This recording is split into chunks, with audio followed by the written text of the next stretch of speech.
ਵਾਹਿਗੁਰੂ जी का खालसा वाहिगुरू जी की फतेह।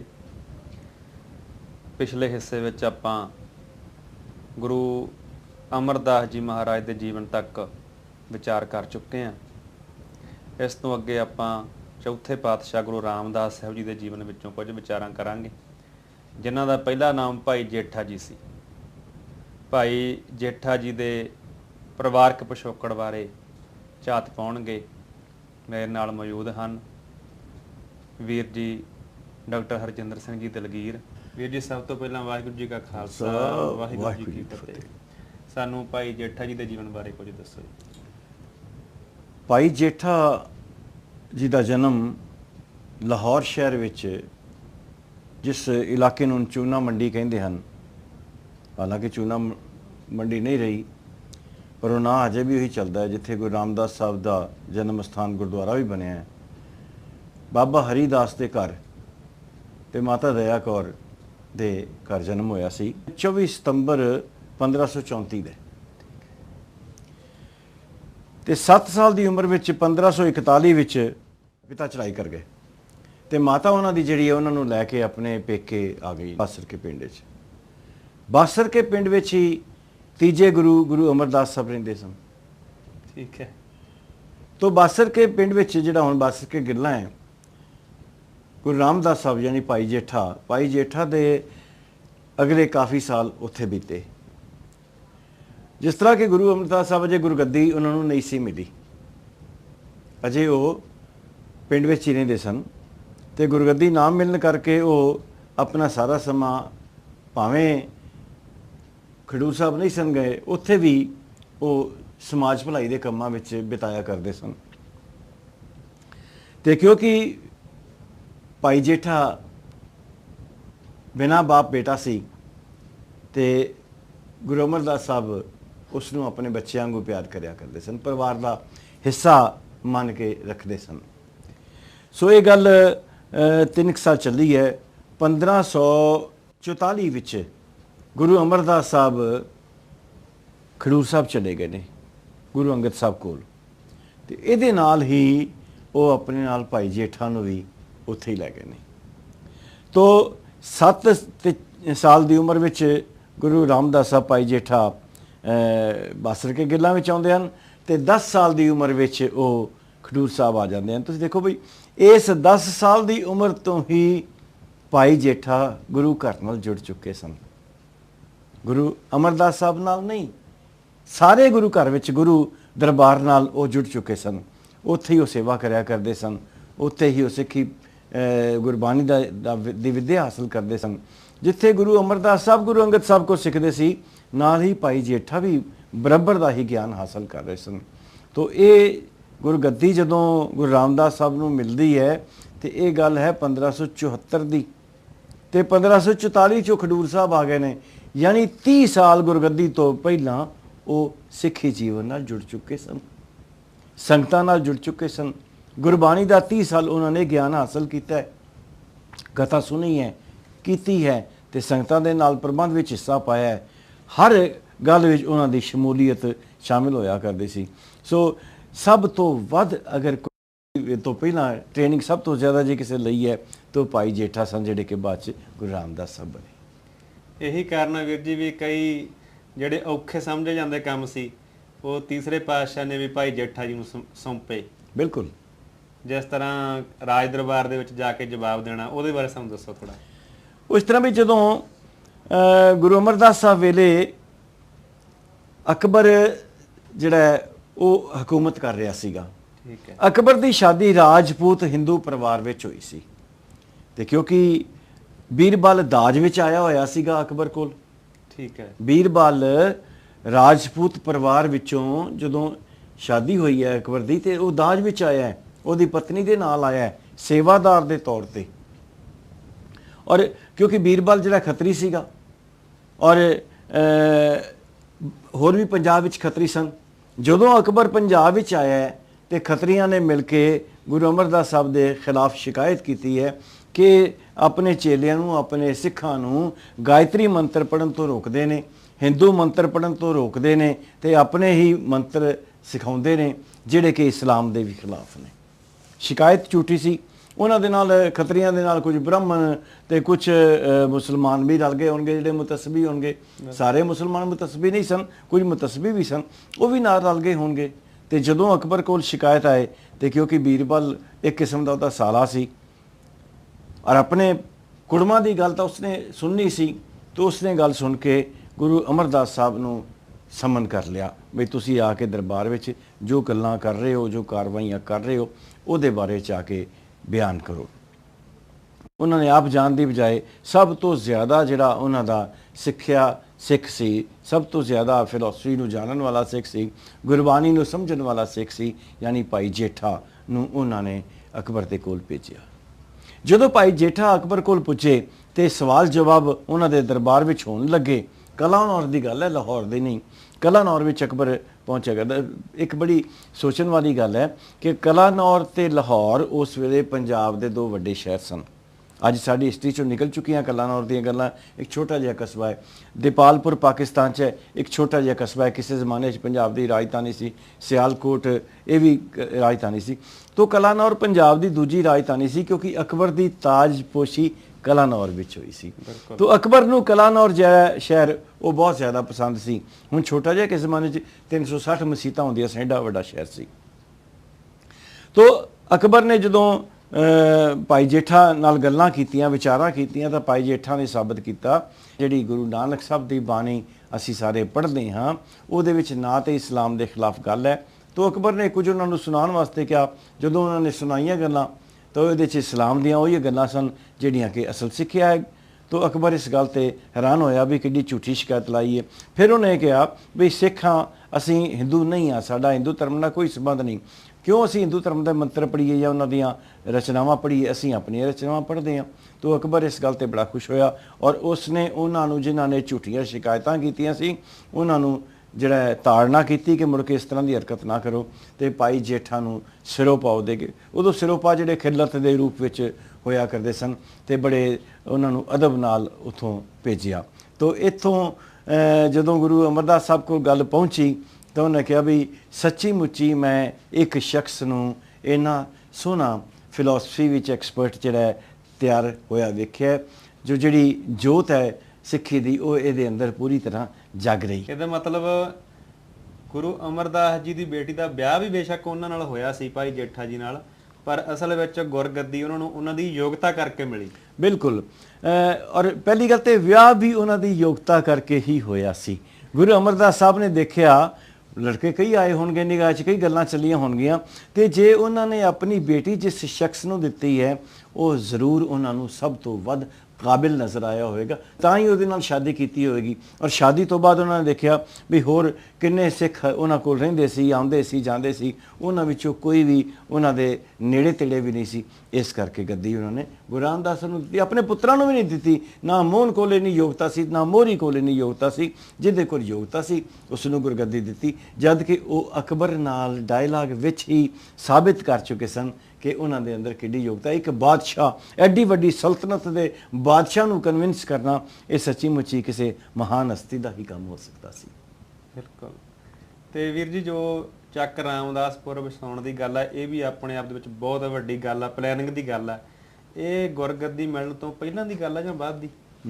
ਇਸ ਤਰ੍ਹਾਂ ਹੈ ਕਿ ਗੁਰੂ ਅਮਰਦਾਸ ਸਾਹਿਬ ਨੇ, ਜਿੱਦਾਂ ਆਪਾਂ ਗੁਰੂ ਨਾਨਕ ਸਾਹਿਬ ਵੇਲੇ ਕਰਤਾਰਪੁਰ, ਗੁਰੂ ਅੰਗਦ ਸਾਹਿਬ ਵੇਲੇ ਖਡੂਰ ਸਾਹਿਬ, ਗੁਰੂ ਅਮਰਦਾਸ ਸਾਹਿਬ ਵੇਲੇ ਗੋਇੰਦਵਾਲ, ਤੇ ਸੰਗਤ ਸਾਰੇ ਪਾਸਿਆਂ ਤੋਂ ਆਉਣ ਲੱਗ ਪਈ ਸੀ। ਗੋਇੰਦਵਾਲ ਗੁਰੂ ਅਮਰਦਾਸ ਸਾਹਿਬ ਨੇ ਵਸਾਇਆ ਨਹੀਂ ਸੀ, ਫਾਊਂਡੇਸ਼ਨ ਉਹਨਾਂ ਦੀ ਨਹੀਂ, ਪਰ ਉਸ ਸ਼ਹਿਰ ਨੂੰ ਡਿਵੈਲਪ ਉਹਨਾਂ ਨੇ ਕੀਤਾ ਸੀਗਾ। ਠੀਕ ਹੈ। ਸੋ ਸਿੱਖ ਸ਼ਹਿਰ ਨਹੀਂ ਸੀਗਾ, ਇੱਕ ਸ਼ਹਿਰ ਸੀ ਜਿਹਦੇ 'ਚ ਸਿੱਖੀ ਦਾ ਬੜਾ ਵੱਡਾ ਸੈਂਟਰ ਸੀ। ਤਾਂ ਉਹਨਾਂ ਨੇ ਸੋਚਿਆ ਵੀ ਇੱਕ ਸਿੱਖੀ ਦਾ ਐਸਾ ਸੈਂਟਰ ਕਾਇਮ ਕੀਤਾ ਜਾਵੇ ਜਿੱਥੇ ਸਿੱਖ ਫਲਸਫੇ ਨੂੰ ਅਸੀਂ ਪੂਰੀ ਤਰ੍ਹਾਂ ਮੂਰਤੀਮਾਨ ਕਰ ਸਕੀਏ, ਸਿੱਖ ਫਲਸਫੇ ਨੂੰ ਪੇਸ਼ ਕਰ ਸਕੀਏ, ਅਮਲ ਵਿੱਚ ਲਿਆ ਸਕੀਏ, ਪ੍ਰੈਕਟੀਕਲੀ ਕਰਕੇ ਦਿਖਾ ਸਕੀਏ। ਤਾਂ ਗੁਰੂ ਅਮਰਦਾਸ ਸਾਹਿਬ ਨੇ ਭਾਈ ਜੇਠਾ ਨੂੰ, ਅਜੇ ਗੁਰਗੱਦੀ ਨਹੀਂ ਮਿਲੀ, 10 ਸਾਲ ਪਹਿਲਾਂ, ਗੁਰਗੱਦੀ ਦੇਣ ਤੋਂ 10 ਸਾਲ ਪਹਿਲਾਂ ਉਹਨਾਂ ਨੂੰ ਇਸ ਪਾਸੇ ਵੱਲ ਤੋਰਿਆ ਵੀ ਜਾ ਕੇ ਮਾਝੇ ਵਿੱਚ ਕੋਈ ਐਸੀ ਜਗ੍ਹਾ ਲੱਭੋ ਜਿੱਥੇ ਸਿੱਖੀ ਦਾ ਸੈਂਟਰ ਤਿਆਰ ਕੀਤਾ ਜਾਵੇ। ਤੋ ਇਹ ਭਾਈ ਜੇਠਾ ਇਸ ਥਾਂ ਤੇ ਆਏ ਨੇ। ਇੱਕ ਪਿੰਡ ਤੁੰਗ, ਇੱਕ ਗੁਮਟਾਲੀ ਤੇ ਇੱਕ ਸੁਲਤਾਨਵਿੰਡ। ਇਹਨਾਂ ਪਿੰਡਾਂ ਵਿੱਚੋਂ ਤੁੰਗ ਪਿੰਡ ਤਾਂ ਬਿਲਕੁਲ ਹੀ ਖਤਮ ਹੋ ਚੁੱਕਾ ਹੈ। ਗੁਮਟਾਲੀ ਅਜੇ ਵੀ ਹੈ ਜਿੱਥੇ ਉਹ ਜੇਲ੍ਹ ਹੈ, ਤੇ ਤੀਸਰਾ ਸੁਲਤਾਨਵਿੰਡ ਪਿੰਡ ਵੀ ਅਜੇ ਤੱਕ ਕਾਇਮ ਹੈ, ਭਾਵੇਂ ਇਹ ਅੰਮ੍ਰਿਤਸਰ ਮਿਊਨਿਸਪਲ ਕਾਰਪੋਰੇਸ਼ਨ ਦਾ ਹਿੱਸਾ ਬਣ ਚੁੱਕੇ ਨੇ। ਤੋ ਤੁੰਗ ਪਿੰਡ ਦੀ ਸਭ ਤੋਂ ਜ਼ਿਆਦਾ ਜ਼ਮੀਨ, ਥੋੜੀ ਥੋੜੀ ਦੂਜੀ ਵੀ ਲਈ, 700 ਅਕਬਰੀ ਰੁਪਈਏ। ਉਦੋਂ ਰੁਪਈਏ ਇਦਾਂ ਦੇ ਨਹੀਂ ਸੀ ਹੁੰਦੇ, ਚਾਂਦੀ ਦੇ ਸਿੱਕੇ ਹੋਇਆ ਕਰਦੇ ਸਨ। ਇੱਕ ਤੁਹਾਡੀ ਜਾਣਕਾਰੀ 'ਚ ਮੈਂ ਹੋਰ ਵਾਧਾ ਕਰਨਾ ਚਾਹਾਂਗਾ ਕਿ ਇਹਦਾ ਨਾਂ ਰੁਪਈਆ ਕਿਵੇਂ ਪਿਆ। ਠੀਕ ਹੈ। ਰੁਪਈਆ ਰੂਪੇ ਤੋਂ ਬਣਿਆ, ਰੂਪਾ ਚਾਂਦੀ ਨੂੰ ਕਹਿੰਦੇ ਆ। ਤੋ ਇਹ ਚਾਂਦੀ ਦੇ ਸਿੱਕੇ ਹੁੰਦੇ ਸਨ, ਇਸ ਕਰਕੇ ਇਹਦਾ ਨਾਂ ਰੁਪਈਆ ਪੈ ਗਿਆ। ਠੀਕ ਹੈ। ਪਹਿਲਾਂ ਦਾਮ ਤੇ ਦਮੜਾ ਨਾ ਹੋਇਆ ਕਰਦੇ ਸੀ, ਤੇ ਰੁਪਈਆ ਉਦੋਂ ਹੋਇਆ ਜਦੋਂ ਇਹ ਚਾਂਦੀ ਦੇ ਸਿੱਕੇ ਬਣਨੇ ਸ਼ੁਰੂ ਹੋਏ। ਤੋ 700 ਅਕਬਰੀ ਰੁਪਈਏ ਦੇ ਕੇ ਗੁਰੂ ਰਾਮਦਾਸ ਸਾਹਿਬ ਨੇ, ਜਿਹੜੇ ਕਿ ਭਾਈ ਜੇਠਾ ਸੀ ਅਜੇ, ਤੇ ਗੁਰੂ ਅਮਰਦਾਸ ਸਾਹਿਬ ਦੇ ਦਿੱਤੇ ਪੈਸੇ ਸਨ, ਉਹਨਾਂ ਦੇ ਨਾਲ ਪਿੰਡ ਤੁੰਗ ਤੇ ਬਾਕੀ ਦੀ ਜ਼ਮੀਨ ਉਹਨਾਂ ਨੇ ਖਰੀਦੀ ਹੈ। ਇਹਦਾ ਜ਼ਿਕਰ ਜਿਹੜਾ ਗਵਰਨਮੈਂਟ ਆਫ ਇੰਡੀਆ ਨੇ ਛਾਪਿਆ, ਜਾਂ ਪਹਿਲਾਂ ਬ੍ਰਿਟਿਸ਼ ਗਵਰਨਮੈਂਟ ਨੇ ਛਾਪਿਆ ਸੀ 1914 ਵਿੱਚ, ਅੰਮ੍ਰਿਤਸਰ ਦਾ ਡਿਸਟ੍ਰਿਕਟ ਗਜ਼ਟੀਅਰ, ਜਿਹਦੇ 'ਚ ਜ਼ਿਲ੍ਹੇ ਦੀ ਸਾਰੀ ਤਫਸੀਲ ਹੈ, ਸਰਕਾਰੀ ਜਿਹੜੀ ਇਨਫੋਰਮੇਸ਼ਨ ਹੈ, ਸਾਰੇ ਅੰਕੜੇ ਹੁੰਦੇ ਜਿਹਦੇ 'ਚ ਉਹ ਦਿੱਤੇ ਹੋਏ ਆ। ਉਹ 'ਚ ਲਿਖਿਆ ਬਈ ਇਹ 700 ਅਕਬਰੀ ਰੁਪਈਏ ਨਾਲ ਜ਼ਮੀਨ ਖਰੀਦੀ। ਯਾਨੀ ਕਿ ਅਕਬਰ ਨੇ ਦਾਨ ਨਹੀਂ ਸੀ ਦਿੱਤੀ, ਪਿੰਡ ਦੇ ਲੋਕਾਂ ਨੇ ਵੀ ਦਾਨ ਨਹੀਂ ਸੀ ਦਿੱਤੀ, ਕਿਤੋਂ ਦਾਨ ਵਿੱਚ ਲਈ ਜ਼ਮੀਨ ਨਹੀਂ ਸੀ। ਇੱਕ ਖਿਆਲ ਰਵੇ ਕਿ ਪਹਿਲਾਂ ਗੁਰੂ ਨਾਨਕ ਸਾਹਿਬ ਨੇ ਜਦ ਕਰਤਾਰਪੁਰ ਲਿਆ ਤੇ ਪੈਸੇ ਦੇ ਕੇ ਲਿਆ ਜ਼ਮੀਨ ਨੂੰ। ਇਸੇ ਤਰ੍ਹਾਂ ਜਦੋਂ ਬਾਅਦ ਵਿੱਚ ਆ ਕੇ ਗੁਰੂ ਤੇਗ ਬਹਾਦਰ ਸਾਹਿਬ ਨੇ ਚੱਕ ਨਾਨਕੀ ਵਸਾਇਆ ਤੇ ਕੀਰਤਪੁਰ ਸਾਹਿਬ ਵਸਾਇਆ 6ਵੇਂ ਪਾਤਸ਼ਾਹ ਵੇਲੇ, 10ਵੇਂ ਪਾਤਸ਼ਾਹ ਵੇਲੇ ਆਨੰਦਪੁਰ ਸਾਹਿਬ ਵਸਾਇਆ, ਇਹਨਾਂ ਸਾਰਿਆਂ ਦੀ ਜ਼ਮੀਨ ਗੁਰੂ ਸਾਹਿਬ ਨੇ ਪੈਸੇ ਦੇ ਕੇ ਲਈ ਹੈ, ਖੈਰਾਤ ਵਿੱਚ ਨਹੀਂ ਲਈ, ਉਹਨਾਂ ਨੇ ਦਾਨ ਵਿੱਚ ਨਹੀਂ ਲਈ। ਤੋ ਇਹ ਗੱਲ ਕਰ ਰਹੇ ਸਾਂ ਵੀ ਅੰਮ੍ਰਿਤਸਰ ਜਿਹੜਾ ਹੈ, ਇਹ ਮੌਜੂਦਾ ਅੰਮ੍ਰਿਤਸਰ, ਇਸ ਨੂੰ ਭਾਈ ਜੇਠਾ ਯਾਨੀ ਗੁਰੂ ਰਾਮਦਾਸ ਸਾਹਿਬ ਨੇ 1564 ਵਿੱਚ ਜ਼ਮੀਨ ਖਰੀਦ ਕੇ ਤੇ ਸ਼ੁਰੂ ਕੀਤਾ ਹੈ। ਔਰ ਪਹਿਲਾਂ ਕੀ ਕੰਮ ਕੀਤਾ ਉਹਨਾਂ ਨੇ? ਸਭ ਤੋਂ ਪਹਿਲਾਂ ਜਦੋਂ ਤੁਸੀਂ ਕੋਈ ਨਗਰ ਵਸਾਉਂਦੇ ਹੋ, ਪਿੰਡ ਵਸਾਉਂਦੇ ਹੋ, ਤੇ ਸਭ ਤੋਂ ਵੱਡੀ ਜ਼ਰੂਰਤ ਹੈ ਪਾਣੀ ਦੀ। ਬਿਲਕੁਲ। ਅੱਜ ਵੀ ਜਿਸ ਥਾਂ ਤੇ ਪਾਣੀ ਖਤਮ ਹੋ ਜਾਂਦਾ, ਸ਼ਹਿਰ ਖਤਮ ਹੋ ਜਾਂਦੇ ਆ। ਦਰਿਆਵਾਂ ਦੇ ਆਲੇ ਦੁਆਲੇ ਸਭਿਅਤਾਵਾਂ ਹੁੰਦੀਆਂ ਸਨ, ਸਿੰਧ ਘਾਟੀ ਹੋਵੇ ਜਾਂ ਦਜਲਾ ਤੇ ਫਰਾਤ ਦੀ ਹੋਵੇ, ਇਰਾਕ ਦੀ ਹੋਵੇ, ਮੈਸੋਪੋਟਾਮੀਆ ਦੀ ਹੋਵੇ, ਜਿੱਥੇ ਵੀ ਸਭਿਅਤਾ ਹੋਏਗੀ ਤਾਂ ਹੋਏਗੀ ਜੇ ਉੱਥੇ ਪਾਣੀ ਹੋਵੇਗਾ। ਹੁਣ ਤੁਸੀਂ ਕਈ ਸ਼ਹਿਰ ਦੇਖੋ, ਜਿੱਦਾਂ ਪੀਰੂ ਦਾ ਮਾਚੂ ਪਿਚੂ ਹੈ, ਉਹ ਇਸ ਕਰਕੇ ਖਤਮ ਹੋ ਗਿਆ ਕਿ ਪਾਣੀ ਮੁੱਕ ਗਿਆ। ਇਜਿਪਟ ਦੇ ਪਿਰਾਮਿਡ ਖੜੇ ਨੇ, ਪਾਣੀ ਮੁੱਕ ਗਿਆ ਤੇ ਸ਼ਹਿਰ ਮੁੱਕ ਗਿਆ, ਤੇ ਬੜਾ ਵੱਡਾ ਸ਼ਹਿਰ ਵਸਦਾ ਸੀ ਕਿਸੇ ਜ਼ਮਾਨੇ 'ਚ। ਇਹ ਜਦੋਂ ਗੁਰੂ ਰਾਮਦਾਸ ਸਾਹਿਬ ਨੇ ਭਾਈ ਜੇਠਾ ਦੇ ਰੂਪ ਵਿੱਚ ਜਦੋਂ ਇਸ ਨੂੰ ਵਸਾਇਆ, ਤੇ ਪਹਿਲਾ ਕੰਮ ਉਹਨਾਂ ਨੇ ਇੱਕ ਸਰੋਵਰ ਬਣਾਉਣ ਦਾ ਕੀਤਾ। ਅੰਮ੍ਰਿਤਸਰ ਵਿੱਚ ਉਸਦੇ ਛੋਟੇ ਮੋਟੇ ਢਾਬਾਂ ਤੇ ਜਿਹੜੇ ਟੋਬੇ ਸਨ, ਟੋਬੇ ਤੇ ਢਾਬਾਂ ਕਾਫੀ ਸਨ, ਪਰ ਇੱਕ ਐਸੀ ਥਾਂ ਨਹੀਂ ਸੀ ਜਿੱਥੇ ਹਜ਼ਾਰਾਂ ਸੰਗਤਾਂ ਆਉਣ ਤੇ ਉਹਨਾਂ ਦੇ ਨਹਾਉਣ ਔਰ ਪਾਣੀ ਪੀਣ ਦਾ ਪ੍ਰਬੰਧ ਹੋ ਸਕੇ। ਸੋ ਇਸ ਕਰਕੇ ਸੰਗਤਾਂ ਦੇ ਨਹਾਉਣ ਦਾ ਪ੍ਰਬੰਧ ਕਰਨ ਵਾਸਤੇ ਉਹਨਾਂ ਨੇ ਸਰੋਵਰ ਪੁੱਟਣਾ ਸ਼ੁਰੂ ਕੀਤਾ, ਸੰਤੋਖਸਰ। ਅੰਮ੍ਰਿਤਸਰ ਨਹੀਂ, ਸੰਤੋਖਸਰ ਟਾਹਲੀ ਸਾਹਿਬ ਜਿਹੜਾ ਗੁਰਦੁਆਰਾ ਹੈ, ਜਿਹੜਾ ਕਿ ਟਾਊਨ ਹਾਲ ਦੇ ਨਾਲ ਹੈ, ਇਹ ਸੰਤੋਖਸਰ ਸਰੋਵਰ ਗੁਰੂ ਰਾਮਦਾਸ ਸਾਹਿਬ ਨੇ ਭਾਈ ਜੇਠਾ ਦੇ ਰੂਪ ਵਿੱਚ ਪੁੱਟਣਾ ਸ਼ੁਰੂ ਕੀਤਾ। ਪਰ ਅਜੇ ਥੋੜਾ ਜਿਹਾ ਸ਼ੁਰੂ ਕੀਤਾ ਹੀ ਹੋਇਆ ਸੀ ਕਿ ਗੁਰੂ ਅਮਰਦਾਸ ਸਾਹਿਬ ਦਾ ਸੁਨੇਹਾ ਆ ਗਿਆ, ਅਸੀਂ ਇਹ ਪ੍ਰਬੰਧ ਸਿੱਖੀ ਦਾ ਗੋਇੰਦਵਾਲ ਵਿੱਚ ਨਹੀਂ ਚਲਾ ਸਕਦੇ ਤੇ ਤੁਸੀਂ ਵਾਪਸ ਮੁੜੋ। ਤੋ ਉਹਨਾਂ ਦਿਨਾਂ 'ਚ ਹੀ ਵਾਪਸ ਮੁੜ ਗਏ। ਤੇ 1574 ਵਿੱਚ ਜਦੋਂ ਗੁਰੂ ਅਮਰਦਾਸ ਸਾਹਿਬ ਜੋਤੀ ਜੋਤ ਸਮਾਇਆ ਤੇ ਗੁਰੂ ਰਾਮਦਾਸ ਸਾਹਿਬ ਭਾਈ ਜੇਠਾ ਤੋਂ ਗੁਰੂ ਰਾਮਦਾਸ ਬਣੇ ਆ, ਉਹ ਫਿਰ ਅੰਮ੍ਰਿਤਸਰ ਦੀ ਇਸ ਧਰਤੀ ਤੇ ਆ ਗਏ ਨੇ। ਤੇ ਹੁਣ ਉਹਨਾਂ ਨੇ ਆ ਕੇ ਤੇ ਦੁਬਾਰਾ ਜਿਹੜਾ ਹੈ ਅੰਮ੍ਰਿਤਸਰ ਸ਼ਹਿਰ ਨੂੰ ਵਸਾਉਣਾ ਸ਼ੁਰੂ ਕੀਤਾ। ਸਭ ਤੋਂ ਪਹਿਲਾਂ ਪਾਣੀ ਦਾ ਇੰਤਜ਼ਾਮ ਕੀਤਾ। ਪਾਣੀ ਦਾ ਇੰਤਜ਼ਾਮ ਕਰਨ ਤੋਂ ਬਾਅਦ ਉਹਨਾਂ ਨੇ ਵੱਖ-ਵੱਖ ਕਿੱਤਿਆਂ ਦੇ ਲੋਕਾਂ ਨੂੰ, ਖਾਸ ਕਰਕੇ ਸਿੱਖਾਂ ਨੂੰ ਵੱਖ-ਵੱਖ ਜਗ੍ਹਾ ਤੋਂ ਬੁਲਾਇਆ। ਜਿਸ ਕਿੱਤੇ ਵਿੱਚ ਸਿੱਖ ਨਹੀਂ ਸਨ ਕੰਮ ਕਰ ਸਕਦੇ, ਗੈਰ ਸਿੱਖਾਂ ਨੂੰ ਵੀ ਅੰਮ੍ਰਿਤਸਰ 'ਚ ਲਿਆ ਕੇ ਵਸਾਇਆ, ਪਰ ਉਹ ਬਾਅਦ ਵਿੱਚ ਸਾਰੇ ਦੇ ਸਾਰੇ ਸਿੱਖੀ ਵਿੱਚ ਸ਼ਾਮਿਲ ਹੋ ਗਏ। ਤੋ ਗੁਰੂ ਸਾਹਿਬ ਨੇ ਇੰਨੇ ਜਿਹੜੇ ਵਸਾਏ ਸਨ, ਇਹਦੇ ਨਾਲ ਹੀ ਉਹਨਾਂ ਨੇ ਇੱਕ ਇੱਥੇ ਵਪਾਰਕ ਕੇਂਦਰ ਵੀ ਬਣਾਇਆ, ਜਿਸ ਨੂੰ ਇੱਕ ਬਾਜ਼ਾਰ ਦੇ ਰੂਪ ਵਿੱਚ ਕਾਇਮ ਕੀਤਾ। ਉਹ ਬਾਜ਼ਾਰ ਦਾ ਨਾਂ ਅੱਜ ਵੀ ਗੁਰੂ ਬਾਜ਼ਾਰ ਹੈ। ਜਦੋਂ ਅਸੀਂ ਅਕਾਲ ਤਖਤ ਦੇ ਪਿਛਲੇ ਪਾਸਿਓਂ ਚੁਰਸਤੀ ਅਟਾਰੀ ਵੱਲ ਜਾਂਦੇ ਹਾਂ, ਦਰਸ਼ਨ ਜੋੜੀ ਵੱਲੋਂ, ਤਾਂ ਉੱਥੇ ਉਹ ਬਾਜ਼ਾਰ ਅਜੇ ਤੱਕ ਕਾਇਮ ਹੈ। ਜਿਸ ਤਰ੍ਹਾਂ ਤੁਸੀਂ ਦੱਸਿਆ ਵੀਰ ਜੀ ਕਿ ਗੁਰੂ ਰਾਮਦਾਸ ਜੀ ਜਦੋਂ ਹਜੇ ਭਾਈ ਜੇਠਾ ਜੀ ਸੀਗੇ ਤਾਂ ਉਹਨਾਂ ਨੇ ਕੰਮ ਸ਼ੁਰੂ ਕਰਤਾ, ਜਿਸ ਨੂੰ ਆਪਾਂ ਅੰਮ੍ਰਿਤਸਰ ਨਗਰ ਕਹਿੰਦੇ ਅੱਜ, ਉੱਥੇ। ਹਾਂਜੀ। ਬਾਕੀ ਜਦੋਂ ਫਿਰ ਉਹਨਾਂ ਨੂੰ ਗੁਰਗੱਦੀ ਮਿਲ ਗਈ, ਉਸ ਤੋਂ ਬਾਅਦ ਉਹਨਾਂ ਨੇ ਹੋਰ ਇਸ ਸ਼ਹਿਰ ਨੂੰ ਅੱਗੇ ਵਧਾਇਆ। ਹਾਂਜੀ। ਤੇ ਉਹਨਾਂ ਨੇ ਫਿਰ ਪਹਿਲਾਂ ਇਸ ਨਗਰ ਦਾ ਕੀ ਨਾਮ ਰੱਖਿਆ? ਦੇਖੋ, ਆਪਣੇ ਪੰਜਾਬੀ ਵਿੱਚ ਚੱਕ ਲਫ਼ਜ਼ ਚੱਲਦਾ ਹੈ। ਚੱਕ ਪਿੰਡ ਨੂੰ ਕਹਿੰਦੇ ਆ, ਜਿੱਥੇ ਕੋਈ 4-5 ਘਰ ਉਹਨੂੰ ਚੱਕ ਕਹਿੰਦੇ ਆ। ਤਾਂ ਉਹਨਾਂ ਨੇ ਇਹਦਾ ਨਾਂ ਪਹਿਲਾਂ ਗੁਰੂ ਦਾ ਚੱਕ ਰੱਖਿਆ ਸੀ, ਖਾਲੀ ਚੱਕ ਤੋਂ ਗੁਰੂ ਦਾ ਚੱਕ, ਇਹ ਨਾਂ ਇਹਦਾ ਚੱਲਦਾ ਹੈ। ਜੇ ਤੁਸੀਂ ਪੁਰਾਣੀਆਂ ਲਿਖਤਾਂ ਵਿੱਚ ਵੀ ਵੇਖੋ, ਜਿਹੜੀਆਂ ਕਿ 1600 ਸਾਲ ਦੀਆਂ ਨੇ, ਅੱਜ ਤੋਂ 400 ਸਾਲ ਪੁਰਾਣੀਆਂ।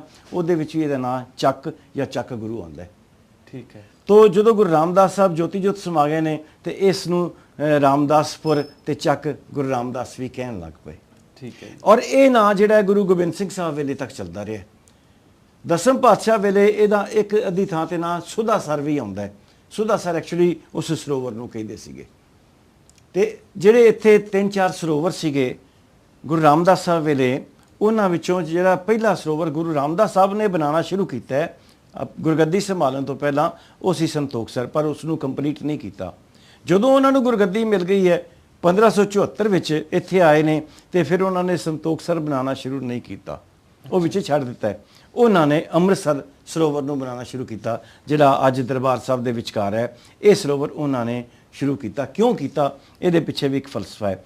ਤੁਸੀਂ ਨੋਟ ਕਰੋਗੇ ਕਿ ਸੰਤੋਖਸਰ ਉੱਚੀ ਥਾਂ ਤੇ ਹੈ ਔਰ ਅੰਮ੍ਰਿਤਸਰ ਸਰੋਵਰ ਜਿਹੜਾ ਹੈ ਨੀਵੀਂ ਥਾਂ ਤੇ ਹੈ। ਤੇ ਕਿਉਂਕਿ ਜਿਹੜੇ ਸਰੋਵਰ ਸਨ ਉਹਨਾਂ ਵਿੱਚ ਪਾਣੀ ਬਰਸਾਤਾਂ ਦਾ ਹੀ ਭਰਨਾ ਸੀ ਤੇ ਬਰਸਾਤ ਦਾ ਪਾਣੀ ਨੀਵੀਂ ਥਾਂ ਤੇ ਹੀ ਜਾਣਾ ਸੀ, ਇਸ ਕਰਕੇ ਉਹਨਾਂ ਨੇ ਅੰਮ੍ਰਿਤਸਰ ਨੂੰ ਪਹਿਲਾਂ ਬਣਾਇਆ ਤੇ ਬਾਅਦ ਵਿੱਚ ਗੁਰੂ ਅਰਜਨ ਸਾਹਿਬ ਨੇ ਸੰਤੋਖਸਰ ਨੂੰ ਕੰਪਲੀਟ ਕੀਤਾ। ਸੰਤੋਖਸਰ ਜਿਹੜਾ ਗੁਰੂ ਰਾਮਦਾਸ ਸਾਹਿਬ ਵੇਲੇ ਕੰਪਲੀਟ ਨਹੀਂ ਹੋਇਆ, ਗੁਰੂ ਅਰਜਨ ਸਾਹਿਬ ਵੇਲੇ ਕੰਪਲੀਟ ਹੋਇਆ। ਤਾਂ ਉਸ ਵੇਲੇ ਅੰਮ੍ਰਿਤਸਰ ਸਰੋਵਰ ਤਿਆਰ ਕੀਤਾ ਗਿਆ ਤੇ ਮਹਾਰਾਜਾ ਰਣਜੀਤ ਸਿੰਘ ਦੇ ਵੇਲੇ ਆ ਕੇ ਇਸ ਦਾ ਨਾਂ, ਸ਼ਹਿਰ ਦਾ ਨਾਂ ਜਿਹੜਾ ਹੈ ਅੰਮ੍ਰਿਤਸਰ ਪੈ ਗਿਆ ਇਸ ਸਰੋਵਰ ਦੇ ਨਾਂ ਤੇ। ਐਕਚੁਅਲੀ ਸਰੋਵਰ ਦਾ ਨਾਂ ਅੰਮ੍ਰਿਤਸਰ ਹੈ ਤੇ ਸ਼ਹਿਰ ਦਾ ਨਾਂ ਸੀਗਾ ਚੱਕ ਗੁਰੂ, ਗੁਰੂ ਦਾ ਚੱਕ। ਤੋ ਅੱਜ ਅਸੀਂ ਸਿਰਫ ਅੰਮ੍ਰਿਤਸਰੀ ਇਸ ਨੂੰ ਲਿਖਦੇ ਹਾਂ। ਇਹਦੇ ਸਪੈਲਿੰਗ ਵੀ ਬਦਲਦੇ ਰਹੇ ਆ। ਅੰਗਰੇਜ਼ਾਂ ਵੇਲੇ ਯੂ ਨਾਲ ਅੰਮ੍ਰਿਤਸਰ ਵੀ ਲਿਖਦੇ ਰਹੇ ਆ, ਅੱਜ ਅੰਮ੍ਰਿਤਸਰ ਲਿਖਦੇ ਹਾਂ। ਕਈ ਇਸ ਨੂੰ ਅੰਮ੍ਰਿਤਸਰ ਵੀ ਬੋਲਦੇ ਨੇ, ਪਰ ਐਕਚੁਅਲੀ ਅੰਮ੍ਰਿਤ ਸਰੋਵਰ ਦੇ ਨਾਂ ਤੇ ਇਹਦਾ ਨਾਂ ਅੰਮ੍ਰਿਤਸਰ ਹੈ। ਇਸ ਤੋਂ ਬਿਨਾਂ ਵੀਰ ਜੀ ਜੋ ਸਿੱਖ ਸੰਗਠਨ ਸੀ, ਸੰਗਤਾਂ ਪ੍ਰਚਾਰ ਦੇ ਨਾਲ ਜੋੜਨ ਦੇ ਲਈ, ਉਹਨਾਂ ਨੂੰ ਆਪਸ ਵਿੱਚ ਜਾਂ ਕਹਿ ਲਈਏ ਕੇਂਦਰ ਦੇ ਨਾਲ ਜੋੜਨ ਦੇ ਲਈ ਤੀਸਰੇ ਪਾਤਸ਼ਾਹ ਨੇ ਮੰਜੀ ਤੇ ਪੀੜ੍ਹੀਆਂ ਨਾਲ ਸਿਸਟਮ ਸ਼ੁਰੂ ਕੀਤਾ। ਉਸ ਨੂੰ ਗੁਰੂ ਰਾਮਦਾਸ ਸਾਹਿਬ ਜੀ ਨੇ ਹੋਰ ਅੱਗੇ ਵਧਾਇਆ। ਦੇਖੋ, ਗੁਰੂ ਨਾਨਕ ਸਾਹਿਬ ਵੇਲੇ ਸੰਗਤਾਂ ਕਾਇਮ ਹੋਈਆਂ ਸਨ। ਜਿੱਥੇ ਗੁਰੂ ਨਾਨਕ ਸਾਹਿਬ ਗਏ ਹੈ ਸਿੱਖ ਸੰਗਤ ਕਾਇਮ ਹੋਈ ਹੈ। ਗੁਰੂ ਅੰਗਦ ਸਾਹਿਬ ਵੇਲੇ ਉਹ ਸੰਗਤਾਂ ਜਿਹੜੀਆਂ ਨੇ ਉਹਨਾਂ ਦਾ ਪ੍ਰਸਾਰ ਹੋਇਆ। 22 ਮੰਜੀਆਂ ਤੇ 52 ਪੀੜੇ, ਯਾਨੀ 74 ਸੈਂਟਰ ਸਨ, ਸੈਂਟਰ ਤੇ ਸਬ ਸੈਂਟਰ। ਇਹਨਾਂ ਸਾਰੇ ਸੈਂਟਰਾਂ ਦਾ ਇੱਕ ਇੱਕ ਮੁਖੀ ਸੀਗਾ। ਤੋ ਇਸ ਤੋਂ ਇਲਾਵਾ ਹੋਰ ਵੀ ਕਈ ਜਗ੍ਹਾ ਸਨ ਜਿੱਥੇ ਸੰਗਤ ਬਹੁਤ ਜ਼ਿਆਦਾ ਹੋ ਚੁੱਕੀ ਸੀ, ਬੜੀ ਸੰਗਤ ਫੈਲ ਚੁੱਕੀ ਸੀ ਤੇ ਉਹ ਹਰ ਇੱਕ ਅਦਾਰੇ ਦਾ, ਹਰ ਇੱਕ ਸੈਂਟਰ ਦਾ, ਹਰ ਇੱਕ ਜ਼ੋਨ ਦਾ ਇੱਕ ਮੁਖੀ ਸੀ। ਉਸ ਨੂੰ ਮਸੰਦ ਕਿਹਾ ਜਾਣ ਲੱਗ ਪਿਆ। ਮਸੰਦ ਐਕਚੁਅਲੀ ਲਫ਼ਜ਼ ਪੰਜਾਬੀ ਦਾ ਨਹੀਂ ਹੈ, ਫਾਰਸੀ ਦਾ ਲਫ਼ਜ਼ ਹੈ ਤੇ ਫਾਰਸੀ ਵਿੱਚ ਇਹ ਮਸਨਦ ਤੋਂ ਬਣਿਆ। ਮਸਨਦ ਇਸ ਤਰ੍ਹਾਂ ਹੁੰਦਾ ਜਿਵੇਂ ਕਿਸੇ ਅਦਾਰੇ ਦਾ ਮੈਨੇਜਰ ਹੋਵੇ। ਤੋ ਇਹ ਮੈਨੇਜਰ ਦੇ ਸੈਂਸ ਵਿੱਚ ਸਨ, ਨਾ ਕਿ ਇਹ ਗੁਰੂ ਦੀ ਥਾਂ ਤੇ ਕੋਈ ਸਿੱਖਿਆ ਦੇਣ ਵਾਲੇ ਜਾਂ ਗੁਰੂ ਤੋਂ ਬਾਅਦ ਨੀਮ ਗੁਰੂ, ਸਬ ਗੁਰੂ ਨਹੀਂ ਸਨ। ਜਦੋਂ ਇਹ ਗੁਰੂ ਸਾਹਿਬ ਦਾ ਪੀਰੀਅਡ, ਗੁਰੂ ਤੇਗ ਬਹਾਦਰ ਸਾਹਿਬ ਦਾ ਸਮਾਂ ਸੀਗਾ, ਇਹ ਬੜਾ ਸੋਹਣਾ ਇੰਤਜ਼ਾਮ ਕਰਦੇ ਰਹੇ। ਇਹਨਾਂ ਦਾ ਕੰਮ ਹੁੰਦਾ ਸੀਗਾ ਕਿ ਗੁਰੂ ਦੇ ਸੁਨੇਹੇ ਸੰਗਤ ਨੂੰ ਪਹੁੰਚਾਣੇ ਤੇ ਸੰਗਤ ਦੇ ਸੁਨੇਹੇ, ਸੰਗਤ ਦੀਆਂ ਫਰਮਾਇਸ਼ਾਂ, ਸੰਗਤ ਨੂੰ ਜੇ ਕੋਈ ਜ਼ਰੂਰਤ ਹੋਵੇ ਉਹਨਾਂ ਨੂੰ ਗੁਰੂ ਸਾਹਿਬ ਤੱਕ ਪਹੁੰਚਾਉਣਾ। ਇੱਕ ਦੂਜਾ, ਗੁਰੂ ਰਾਮਦਾਸ ਸਾਹਿਬ ਨੇ ਦਸਵੰਧ ਦੀ ਪ੍ਰਥਾ ਸ਼ੁਰੂ ਕੀਤੀ ਹੈ। ਦਸਵੰਧ ਜਿਹੜਾ ਹੈ ਆਪਣੀ ਆਮਦਨ ਦਾ 10ਵਾਂ ਹਿੱਸਾ, ਕੋਈ ਜ਼ਰੂਰੀ ਨਹੀਂ ਵੀ 10ਵਾਂ ਹਿੱਸਾ, ਯਾਨੀ ਕਿ ਇੱਕ ਹਿੱਸਾ ਆਪਣੀ ਆਮਦਨ ਦਾ ਜਿਹੜਾ ਹੈ ਉਹ ਤੁਸੀਂ ਕੱਢਣਾ ਹੈ ਇਨਕਮ ਦਾ, ਤੇ ਉਹ ਕੱਢ ਕੇ ਤੇ ਉਹ ਗੁਰੂ ਸਾਹਿਬ ਨੂੰ ਭੇਜਦੇ ਸਨ। ਤੇ ਗੁਰੂ ਸਾਹਿਬ ਉਹਦੇ ਵਿੱਚੋਂ ਜਿੱਥੇ ਕਿਸੇ ਸੰਗਤ ਨੂੰ ਕਮੀ ਹੋਵੇ, ਜ਼ਰੂਰਤ ਹੋਵੇ, ਉਹਦੇ ਵਿੱਚੋਂ ਉਹ ਹਿੱਸਾ ਉੱਥੇ ਪਹੁੰਚਾਉਂਦੇ ਸਨ। ਯਾਨੀ ਇਹ ਇੱਕ ਵੱਡਾ ਭਾਈਚਾਰਾ ਬਣ ਚੁੱਕਿਆ ਸੀਗਾ, ਇੱਕ ਕੌਮੀ ਭਾਈਚਾਰਾ ਸੀਗਾ ਜਿਹੜਾ ਇੱਕ ਦੂਜੇ ਦੀਆਂ ਜ਼ਰੂਰਤਾਂ ਵੀ ਪੂਰੀਆਂ ਕਰਦਾ ਸੀ। ਇਹੋ ਜਿਹੀ ਜਿਹੜੀ ਕੌਮੀ ਏਕਤਾ ਹੈ, ਇਹ ਸਿੱਖ ਹਿਸਟਰੀ ਵਿੱਚ ਪਹਿਲੀ ਵਾਰੀ ਗੁਰੂ ਰਾਮਦਾਸ ਸਾਹਿਬ ਨੇ ਕਾਇਮ ਕੀਤੀ ਹੈ। ਇਹ ਜਿਹੜੀ ਮਸੰਦ ਸਿਸਟਮ ਹੈ ਇਹ 5 ਪਾਤਸ਼ਾਹੀਆਂ ਤੱਕ ਇਸ ਤੋਂ ਬਾਅਦ ਬੜਾ ਸੋਹਣਾ ਚੱਲਦਾ ਰਿਹਾ ਔਰ ਇਹਨੇ ਸਿੱਖਾਂ ਨੂੰ ਇੰਨੀ ਯੂਨਿਟੀ ਵਿੱਚ ਪਰੋ ਦਿੱਤਾ ਸੀ ਕਿ ਇਹਦੇ ਨਾਲ ਹੀ ਸਿੱਖ ਧਰਮ ਹੋਰ ਤੇ ਹੋਰ ਫੈਲਣਾ ਸ਼ੁਰੂ ਹੋ ਗਿਆ। ਚੌਥੀ ਪਾਤਸ਼ਾਹੀ ਤੋਂ 9ਵੀਂ ਪਾਤਸ਼ਾਹੀ ਤੱਕ ਇਹ ਸਿਸਟਮ ਇੰਨਾ ਫੈਲ ਚੁੱਕਾ ਸੀ ਕਿ ਜਦੋਂ ਗੁਰੂ ਹਰਿਰਾਏ ਸਾਹਿਬ ਦੀ ਵਾਰੀ ਆਉਂਦੀ ਹੈ ਤਾਂ ਉਸ ਵੇਲੇ ਇੱਕ ਦਬਿਸਤਾਨੀ ਮਜ਼ਾਹਿਬ ਨਾਂ ਦਾ ਇੱਕ ਦੀ ਲਿਖਤ ਹੈ, ਜਿਸ ਨੂੰ ਕਿ ਮਾਊਬਾਦ ਜ਼ੁਲਫਕਾਰ ਅਰਦਸਤਾਨੀ ਨੇ ਲਿਖਿਆ, ਜਿਹਨੂੰ ਪਹਿਲਾਂ ਗਲਤੀ ਨਾਲ ਮੋਹਸਨ ਫਾਨੀ ਵੀ ਕਹਿੰਦੇ ਰਹੇ। ਉਹ ਲਿਖਦਾ ਹੈ ਬਈ ਇਸ ਸਭ ਸਾਊਥ ਏਸ਼ੀਆ ਦੇ ਕਿਸੇ ਸ਼ਹਿਰ ਵਿੱਚ ਐਸੀ ਥਾਂ ਨਹੀਂ, ਕਿਸੇ ਥਾਂ ਤੇ ਐਸੀ ਜਗ੍ਹਾ ਨਹੀਂ ਜਿੱਥੇ ਸਿੱਖ ਨਾ ਰਹਿੰਦੇ ਹੋਣ। ਯਾਨੀ ਕਿ ਇਸ ਮਸੰਦ ਸਿਸਟਮ ਕਰਕੇ, ਇਸ ਮੰਜੀਆਂ ਤੇ ਪੀੜ੍ਹੀਆਂ ਕਰਕੇ ਸੰਗਤ ਜਿਹੜੀ ਹੈ ਸਾਰੇ ਦੇ ਸਾਰੇ ਉਪ ਮਹਾਦੀਪ ਵਿੱਚ ਫੈਲ ਚੁੱਕੀ ਸੀ, ਸਾਰੇ ਸਾਊਥ ਏਸ਼ੀਆ ਵਿੱਚ, ਅਫਗਾਨਿਸਤਾਨ ਤੋਂ ਸ਼੍ਰੀਲੰਕਾ ਤੱਕ, ਅਸਾਮ ਤੋਂ ਲੈ ਕੇ ਗੁਜਰਾਤ ਤੱਕ, ਮੌਜੂਦਾ ਪਾਕਿਸਤਾਨ, ਅਫਗਾਨਿਸਤਾਨ, ਹਿਮਾਚਲ, ਇਹ ਸਾਰਾ ਏਰੀਆ ਜਿਹੜਾ ਹੈ, ਨੇਪਾਲ, ਇੱਥੇ ਤੱਕ ਸੰਗਤਾਂ ਫੈਲ ਚੁੱਕੀਆਂ ਸਨ। ਇਹ ਗੁਰੂ ਰਾਮਦਾਸ ਸਾਹਿਬ ਵੇਲੇ ਸ਼ੁਰੂ ਹੋਇਆ ਤੇ ਬਾਕੀ ਗੁਰੂਆਂ ਵੇਲੇ ਚੱਲਦਾ ਰਿਹਾ। ਤੋ ਇਹ ਸੀ ਗੁਰੂ ਰਾਮਦਾਸ ਸਾਹਿਬ ਦੀ ਬੜੀ ਵੱਡੀ ਕੰਟਰੀਬਿਊਸ਼ਨ। ਇਹ ਤਾਂ ਵੀਰ ਜੀ ਹੋ ਗਈ ਗੁਰੂ ਦੇ ਵੱਡੇ ਪਰਿਵਾਰ ਦੀ ਗੱਲ, ਭਾਵ ਸੰਗਤ ਰੂਪੀ ਪਰਿਵਾਰ ਦੀ ਗੱਲ ਤਾਂ ਕਰ ਲਈ ਆਪਾਂ। ਹਾਂਜੀ। ਤੇ ਜਿਹੜਾ ਦੂਜਾ ਪਰਿਵਾਰ ਉਹਨਾਂ ਦਾ, ਭਾਵ ਬੀਬੀ ਭਾਨੀ ਦੀ ਜੋ ਔਲਾਦ ਆ, ਉਹਦਾ ਬਾਰੇ ਵੀ ਤੁਹਾਨੂੰ ਸਾਨੂੰ ਦੱਸੋ ਤਾਂ ਕੁਝ। ਗੁਰੂ ਰਾਮਦਾਸ ਸਾਹਿਬ ਦੀ ਸ਼ਾਦੀ ਗੁਰੂ ਅਮਰਦਾਸ ਸਾਹਿਬ ਦੀ ਬੇਟੀ ਭਾਨੀ ਨਾਲ ਹੋਈ ਹੈ। ਹਾਂਜੀ। ਬਹੁਤ ਸਿਆਣੀ ਬੀਬੀ ਸੀ, ਜਿਹਨੇ ਕਿ ਘਰ ਦਾ ਪਹਿਲਾ ਪ੍ਰਬੰਧ ਆਪ ਹੀ ਸੰਭਾਲੀ ਰੱਖਿਆ ਸੀਗਾ। ਇਹ ਸ਼ਾਦੀ ਹੈ ਜਿਹੜੀ 1554 ਵਿੱਚ ਹੋਈ ਹੈ। ਠੀਕ ਹੈ। 4 ਸਾਲ ਬਾਅਦ ਬੀਬੀ ਦੇ 1558 ਵਿੱਚ ਪ੍ਰਿਥੀ ਚੰਦ ਵੱਡੇ ਬੇਟੇ ਨੇ ਜਨਮ ਲਿਆ। ਉਸ ਤੋਂ ਬਾਅਦ 60 ਵਿੱਚ ਮਹਾਦੇਵ ਨੇ ਜਨਮ ਲਿਆ, ਦੂਜੇ ਬੇਟੇ ਨੇ, ਤੇ 1563 ਵਿੱਚ ਤੀਸਰੇ ਬੇਟੇ 15 ਅਪ੍ਰੈਲ 1563 ਨੂੰ ਗੁਰੂ ਅਰਜਨ ਸਾਹਿਬ ਦਾ ਜਨਮ ਹੋਇਆ। ਠੀਕ ਹੈ।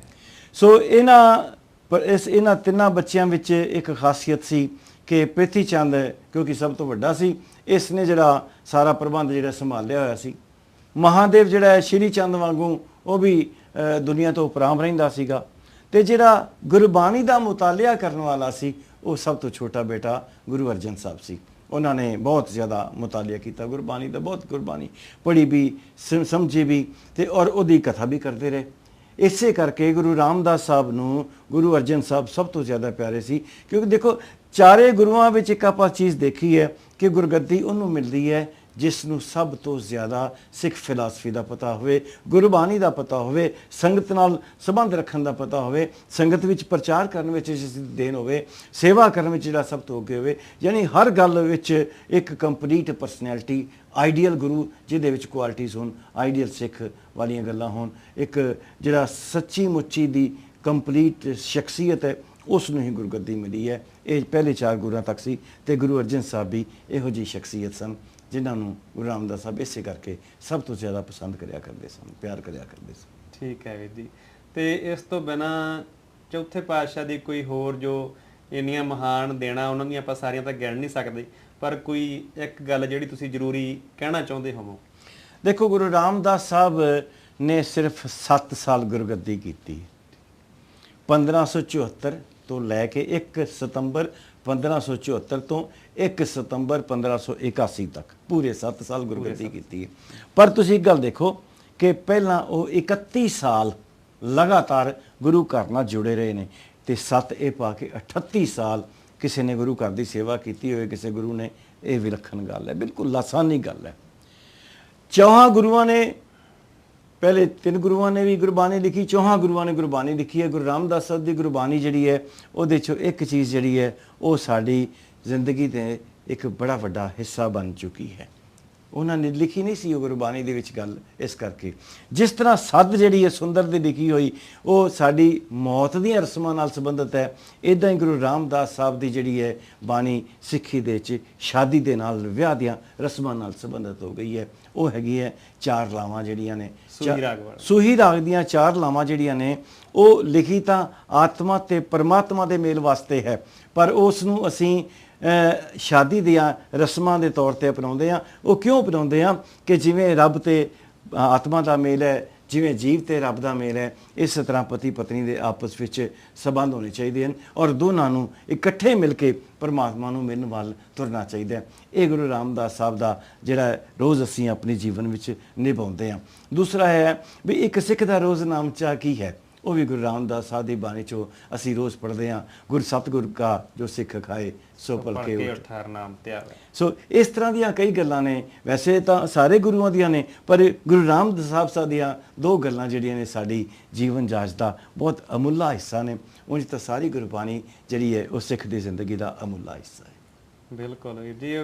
ਵਿਆਹ ਦੀ ਗੱਲ ਚੱਲੀ, ਉਹਨਾਂ ਨੇ ਜੀਵ ਤੇ ਰੱਬ ਦੇ ਸੰਬੰਧਾਂ ਦੀ ਗੱਲ ਵੀ ਬਹੁਤ ਜ਼ਿਆਦਾ ਕੀਤੀ। ਇਸ ਸੰਬੰਧ ਵਿੱਚ ਹੋਰ ਵੀ ਲਾਵਾਂ ਤੋਂ ਬਿਨਾਂ ਵੀ ਹੋਰ ਕਈ ਥਾਈਂ ਉਹਨਾਂ ਨੇ ਇਸ ਗੱਲ ਦਾ ਜ਼ਿਕਰ ਕੀਤਾ, ਬਿਲਕੁਲ ਵਾਰ-ਵਾਰ। ਹਾਂਜੀ ਹਾਂਜੀ। ਤੇ ਇੱਥੇ ਆਪਾਂ ਗੁਰੂ ਰਾਮਦਾਸ ਸਾਹਿਬ ਜੀ ਬਾਰੇ ਵੀ ਵਿਚਾਰ ਗਏ ਕਿ ਉਹਨਾਂ ਨੇ ਆਪਣਾ ਸਰੀਰ ਕਦੋਂ ਤਿਆਗਿਆ ਤੇ ਉਹ ਬ੍ਰਹਮ ਦੇ ਵਿੱਚ ਕਦੋਂ ਸਮਾ ਗਏ।